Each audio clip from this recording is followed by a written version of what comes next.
Well, hi everyone, it's Jeff Hopper back with Jeff Cranford, talking again about what it really means to be a Christian. And Jeff, at the end of our discussion last time, you alluded to the cross. You talked about Jesus' coming and humbling himself and suffering death on a cross. And you know, when you look at Christianity in the dictionary and kind of the list of churches or denominations or major affiliations connected with Christianity, it is those churches that say, well, we have Jesus at the center, and that usually means they, to some extent, identify with Jesus on the cross. Right.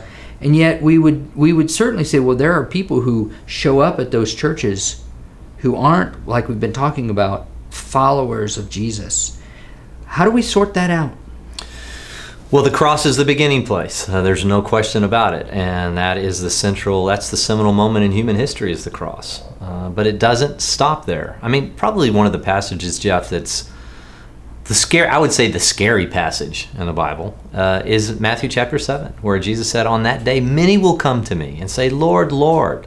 So they identify him as Lord, the cross guy, the Lord. And they will say to me, we've done, and then they begin to list. And there again, you get a departure from humility. We listing the things that we've done for him. And he says, wait, stop, depart from me, for I never knew you. So there's a knowing aspect, which begs the next question. To know Christ is to spend time with him, and Christ is always on the move. Christ is never stationary. To be hot is to be hot after him.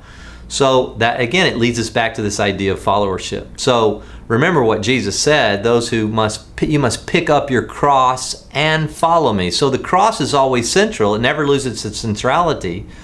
But in a way, it's a moving cross. And for us to follow, we actually pick up our own cross, the death to our own self-interest, the death to our own personal desires. It's the defeat of the vision that we had for ourselves pre-Jesus. I'm going to be this, and I'm going to do that, and I'm going to retire at this stage, and I'm going to do, all the different things that we begin to see as the vision for our life. And as a result of that, what happens is that we are forced into a position to follow him, to leave that behind. And we pick up our cross and follow. So centrality of the cross, always. But a moving cross, in a sense, and never static. His cross will always be there for everyone to come to, but then we must then pick up our cross. And I think that's a big distinction. They see that cross, they acknowledge it, they say, yes, Lord, Lord, but there's never an intentionality to pick up their own cross, die to their own interests, and begin the process of followership, which Jesus, in his own words, made as the defining portion of what I guess we could say a Christian truly is, by using our own language.